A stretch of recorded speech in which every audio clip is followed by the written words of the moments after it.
Hey, it's JC1424 once again with NASCAR Heat 4, and in this episode of our season as Brandon fucking Jones, we're going to be completing race 6, which is the My Bariatric Solutions 300 at Texas Motor Speedway. In the last episode, we went to Auto Club for the Production Alliance 300, finished in second place. I had the lead going down the backstretch, and I thought I was all fine and good, and then Noah Gragson passed me and won that race instead, going into 3.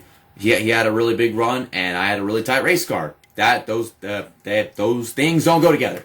But here is standings right now. I think we're still at the top of this thing, right? Yeah, we're a good 11 points from Tyler Reddick. So if Tyler Reddick runs well in this race, with the whole freaking thing, he's probably going to have the points lead after this one because you can get enough on stage points. We're probably going to start in the middle of the field like they always make us do. But Noah Gragson, yeah, got that win. He's in 3rd place right now. There's Christopher Bell in 9th place. Ryan Sieg is down here somewhere. 21st, yeah, he's kind of dropped back a bit. And Jeff Earnhardt's in 23rd, and I think he moved up a bit in the last race. I think I have that right. It's been a while since I recorded this game. It's been a whole freaking week, just like always. But let's get out of here and head to Texas, which is technically my home track, and for that reason, I really want to have this special paint scheme that I like. I don't want to dwell on this for too long, but recently on Twitter, I got into a bit of a beef with Jake Baskinger, a guy, he's a YouTuber that I haven't actually watched before, but I think I know who he is. He's in the Core League. I used to be in there last year. It wasn't much of a beef. It was kind of like more of a pork. I mean, I don't like pork that much, so it wasn't as good as actual beef. But his audio on NASCAR Heat 4 stopped working while racing at Watkins Glen, and using manual transmission and whatever. So apparently that was difficult. Of course it was. But somehow he finished like 2 laps down, and like the last lap he just pulled off the track and decided to give up and whatever. And a lot of people were thinking, like, why do you need the audio to know when to shift? And my first thought is, if this guy's been practicing for 2 days at Watkins Glen, you should know when you're hitting the brakes. You should know at what point, like, okay, I'm shifting down to 2nd gear, don't shift too quickly, come off the corner, start shifting up, and right around the time whenever you shift up and crap. And I'm just like, okay, so I tried it myself, and I went to Watkins Glen. I never raced it at that track in this game before, but I'd raced in other games. Already knew when to brake and stuff. I muted the TV first thing, and I got the hang of it in 2 laps. And then I'm just like, that's such a load of bull crap. So that's what's on my own mind right now as I'm recording this video, because I wake up in the morning and then like throw a fit. Then he started taking into like hypothetical reality crap about going deaf, and then I went in that, and he said I was messed up. And Tyler Reddick starting on the pole, he's gonna get all them freaking points to take the points lead from me. 30.009 seconds. And we're starting 14th. I don't know if someone got sent back or whatever. Not really paying attention. In qualifying, it's always in the middle of the field, like I said. Justin Haley failed technical inspection. Austin Hill failed optical scanning station. And Morgan Shepherd failed pre-race inspection. Everyone's failing everything. I'm failing at life right now. I'm on the outside, so we're failing at life right now. But the green flag is out, and we're underway for our for My Bariatric Solutions 300 at Texas, or is it 350? I don't even remember what the number was. But this is My Bariatric Solutions race. You can have your own one whenever you want to. Just get on NASCAR Heat 4, and you can have your Bariatric Solutions race. I mean, I think it's still My Bariatric Solutions race, even if it is yours, because it says that it's mine. I don't know. I like to play on the fucking weird race name. But yeah, I just want to get that whole freaking topical Core League thing out of the way. And you blame it on the whole game design. I mean, yeah, it is the game's fault. It's an error. It might be the PlayStation 4 suddenly glitching out with the audio. I've never had it happen before. But yes, audio stops working. Driving with manual transmission is difficult. I used to do it all the time on Gran Turismo 4 whenever I used manual transmission in that game, because it's freaking Gran Turismo 4. I did that back in high school, and I would play the game in the middle of the night, so I literally didn't want anyone to hear that I was playing video games instead of sleeping so I could get ready for school. I was that much of addicted to that game. So yeah, I got used to it. And the road courses in any Gran Turismo game are way more difficult than fucking Watkins Glen. I think the hardest gets to shifting at Watkins Glen is going through the S's, but it's kind of easy to get the hang of that. So we started 14th, passed a few cars at the start of the race, and then now we're 10th. We'll have another restart for the start of the second stage of this race. Pass a few more cars probably. Hopefully the tire wear doesn't kill me and cause me to not be able to get stage points. Right now, I'm seeming to get 1 stage point. I don't know if I should have loosened my setup a little bit, because it does feel a bit more on the tight side. it's wobbling all over the place in the middle of the corner, and then I come off the corner and it wants to just dive into the infield. And I know that ever since I started playing this game. I wanted to come to Texas because it's my home track. One of the first things I did, and I noticed your car, it likes diving into the infield. There's some secret diving board right here off of turn 4. I have to stop turning way before I even get to turn 4 because the car is like, hey, let's go over here now. Oh my god. I got my one stage point. Jeffrey Earnhardt is running the top 10. I like very much. And Tyler Reddick is just dominating this thing. So I got 1 point, he got 10, so he's gained 9 points on me. He is 2 points away from taking the points lead. Holy fucking shit. Ryan Sieg is actually in 11th place. Yeah, I saw him in front of me whenever we started the race. And then there's Christopher Bell, of course. I don't know how I missed him. Yeah, 4th place. So, yeah, our team is doing good. Ryan Sieg is doing good. This is great. I'm sure I'm in the center of my face cam. I guess I am. I'm actually rendering the first episode of Sly Cooper Thieves in Time while I recorded these NASCAR Heat 4 videos for this weekend. I don't know what I'm going to title this video, because at this point, the most important thing in this video is me just talking about my pork with Jake Baskinger. Episode title, Pork with Jake Baskinger. Okay, I mean, he probably hated me at first. Now I'm working towards the likeness.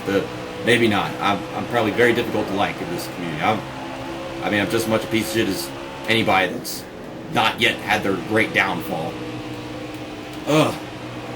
But we got 5 laps in this one. I think our tires will hang on fine because they did not wear down that much in the first stage. Tyler Reddick still leading this thing. We moved it up to 8th in the first lap. John Hunter Nemechek is off to some other universe right now.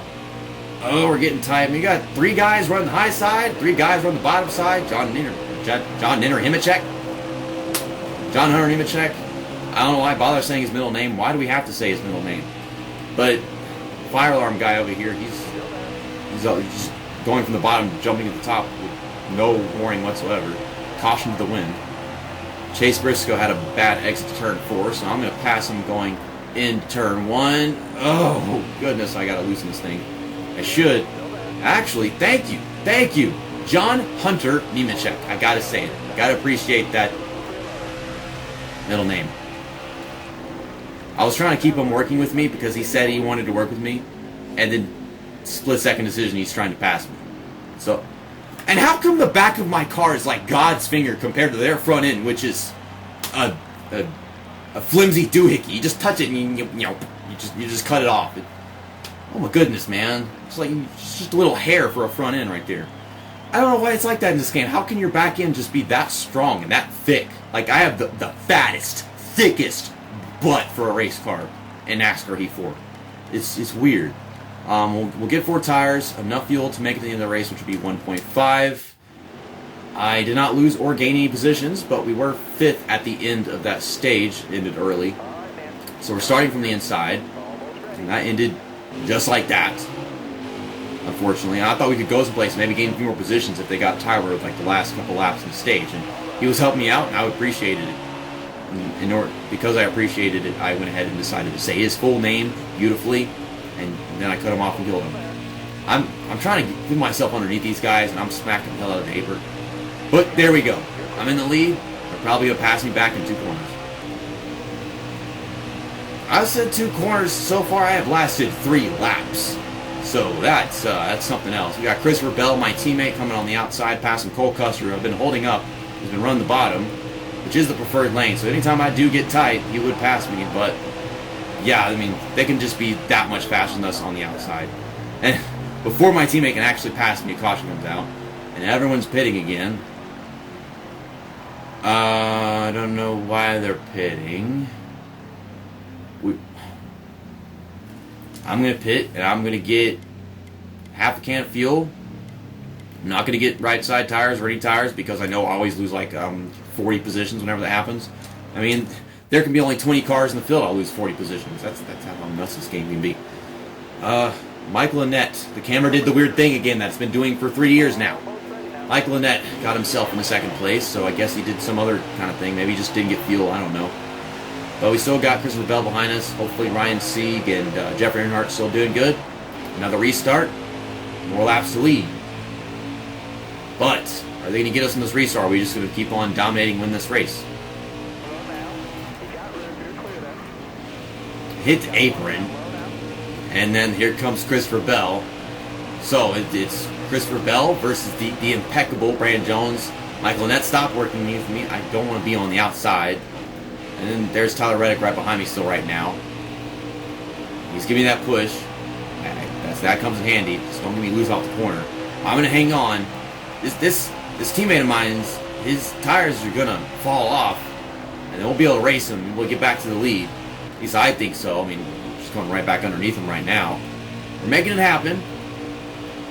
I mean, if this is where their tires are falling off, then yeah, we're definitely winning this race because we're just now coming like 3.5 laps to go in this race. So yeah, the reign of Christopher Bell did not last long.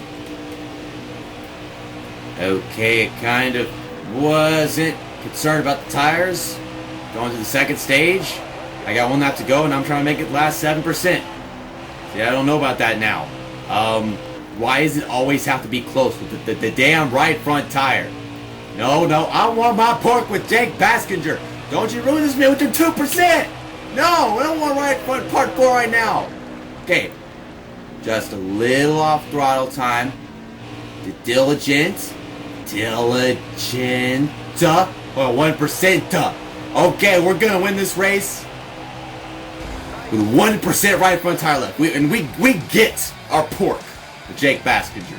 This is the stupidest fucking episode yet. Oh, burnouts. Burnouts with Jake Baskinger. All this stuff with Jake Baskinger. I love you, Jake Baskinger. I need to subscribe to him. I don't know why, because I made a whole video themed about him. I don't even know anything about him, so now it's time to start getting to know about him. Here we are, finally in victory lane again, except this time with the paint scheme that I've been wanting to win in the most. My favorite that this guy's got.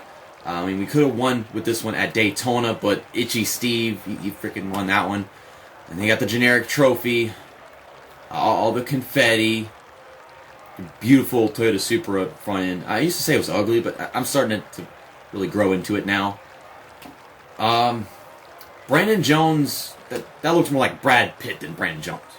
I forgot to view the race results at the race menu, but cool thing to add to this game, you can actually look at that at the championship menu as well. You got Christopher Bell finished in 4th place, and I think he was one of the stage winners, and I know Tyler Reddick won one of those stages, the first one. He finished in 7th. Ryan Sieg finished 15th. Jeffrey Earnhardt, he was running up front at the beginning of the race, and he finished in last. What did he DNF? There's no way you could just be running up front and then not DNF if you're going to be finishing in last place. I mean, whatever. And here are the point settings. We are 272 points, and then Tyler Reddick's at 262. So he gained 1 point on us in this race. Good job. Good job. Well, in the next episode, tomorrow we're going to Bristol Motor Speedway for the Alsco 300, the Linen and Uniform Rental Services. That's going to be a day race, and I think they'll have a night race for the Xfinity Series as well. We're going to use the J.D. Gibbs car, and I guess we'll use the yellow one for the night race whenever that comes up, because I think the yellow will look cool at night, but that's just me. See you next time. That's that, and episode over.